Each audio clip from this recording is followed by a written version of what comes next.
Good day, mates and matettes, and welcome back to another episode of Fishing for Icebergs Let's Build. Now, today is a very important episode of Let's Build, as we finally have something of a milestone. The entire above-ground section of the mountain is completed. I'm just going to slowly pan around the entire thing here. As you can see some trees up on the top, and that marks the top of the mountain where it sort of flattens out a bit. There's some nice benches up there and a fountain and stuff, which I'll show you in a little bit.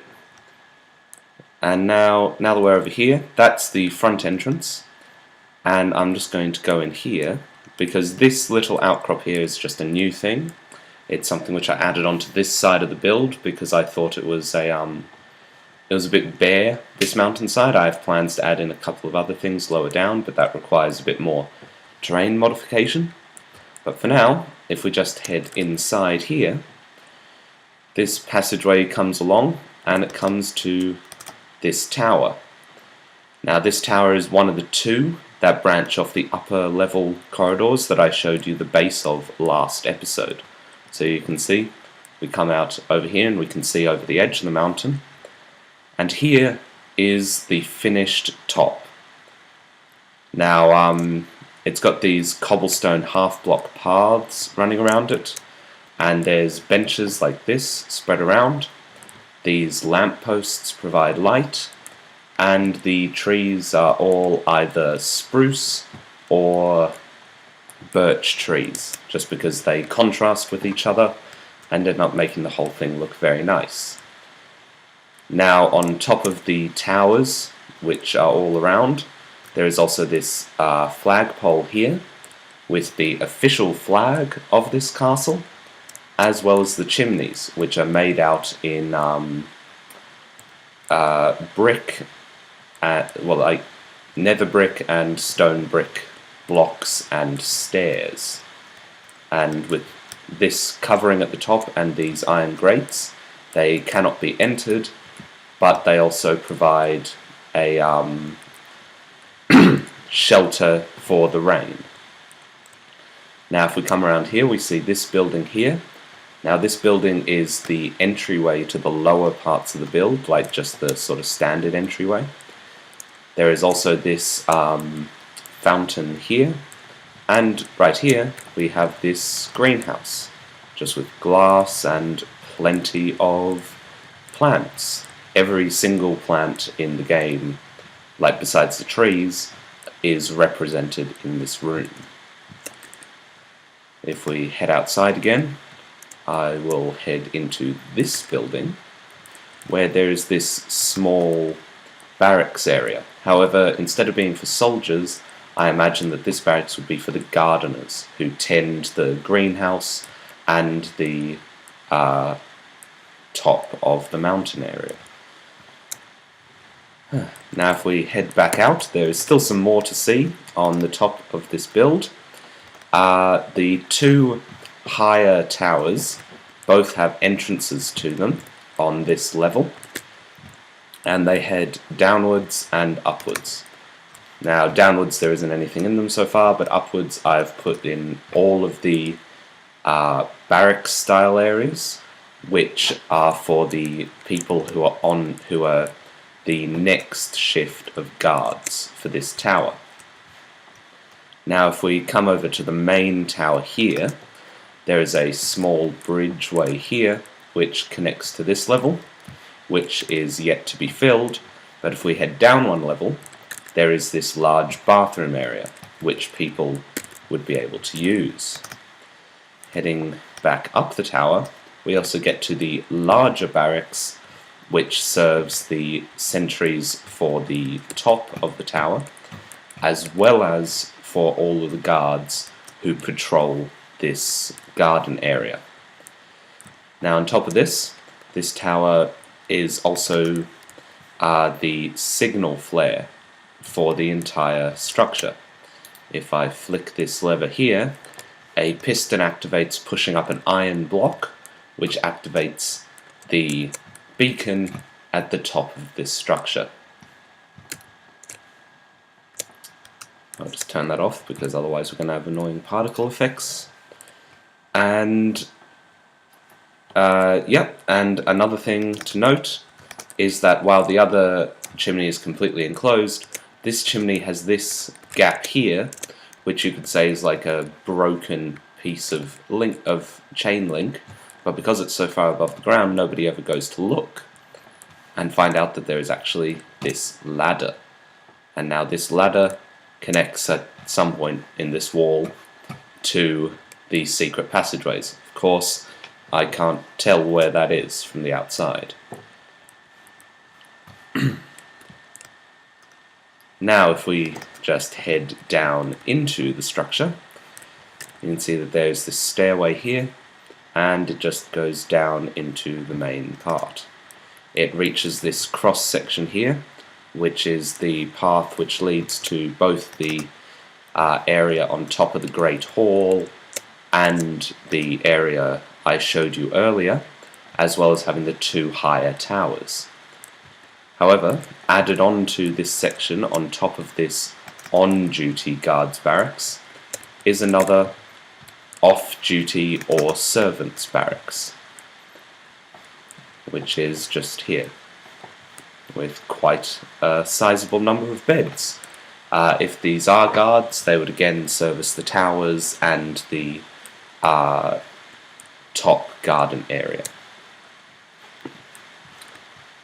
Now, just heading back to the cross passage, if we head along and go to the royal quarters, I will be able to show you the extensions to the secret passageways. Let me just get some stone brick. Stone brick? Yes. And if we just bash out the wall here and just place that. Now these rooms that are at the Lord Commander and the King's quarters have yet to be filled, but eventually they will be filled with something. But if we head over here, yeah, you see that this jump is quite possible, and you can get onto the secret passageways. I mean, onto the ladder which leads out. If we then head back here to this ladder section, now up there is nothing still, but if we head down one floor, last episode I showed you the exit that goes straight out the side of the mountain, but now the passageways extend further along here. Now, while I'm hoping to add in more crossways and stuff, make it a bit more labyrinthian in nature, as we head along here, we come to this open hole. Now, this seems pretty silly if there's secret passageways, but the fact is, this leads into an entire secret room, sealed by royal order. Now, this wall here is behind one of the bookshelves from the library, and the idea is that that bookshelf was put up to cover up sort of this area, this secret treasure trove of books. Now, this is probably the older volumes and also volumes on like dark magic and stuff. It's for this reason that it's here that there is the fully set up enchanting table. And while the royal decree says that normal people and most palace people are no longer allowed in here, they have decided that the king still needs access to this part of his tower, and so they have made this entrance to the secret passageways. Up around on the roof here, I've just used some different textures with the stained clay and the sandstone and the cobblestone in order to give the room a bit of variation, and also to make it seem different from the rest of the build, so that it's very clear that there is something special about this room. However, if we head back into here, there are still two little branching off sections here. Now this section heads over here to this pressure plate, and if we stand on the pressure plate, there's just a short delay, after which this bookshelf is pulled back and you can enter the library. See, there's just a repeater in the redstone, which means that, yeah, there's a delay. And if we head down the other passageway, we can see that we come to this lever, which if you flick, you head along here, and suddenly you're out in the open, having come out of the corner of this new support area. And so that is what another reason that this was added in here, just so there could be an exit on the opposite side of the mountain. And there is still some more to show you. If I can... library. Yes, it's actually a good exit. Now this whole area is still unchanged from last time, but we have to go through it in order to get lower. You can just marvel at my building skills. That felt so unnatural. I'm not that cocky in real life. But if we head down here, this passageway has finally been extended to somewhere. And this is where the two towers on this side of the mountain come up from. If we just quickly do a little fly. Zoom. These towers are quite tall because they start so low in the structure. But you can see this tower here and that tower over there are both part of this new side of the tower and were added in through that under passageway that I just showed you. Heading back down now by the incredibly slow, annoyingly slow ladders. I am now going to just show you where the rest of this build is going, even if I am going a bit long about it. Oh, of course there is this room with just a little bit of decoration. This room was added in because I did my math wrong, and because these two passageways were just meant to meet up, but I did something wrong, and so I added in this room to make it seem a little bit more natural, rather than just having a little random shift in the passageway. And there are also these paintings here, which just add a little bit of detail to the room. Now, this passage now heads down here and turns a corner into nothing. Now, this passage is going to head off into the storerooms and the vault and all the stuff that is going to be put around there. Also, here is the exterior of the secret passageways, which can now be curved around to meet up with random quarters and bathrooms and storerooms in the earlier parts of the build and other stuff like that. And now for the final thing that I have to show you this episode. I swear this is all. There is now a completed servants' dining hall.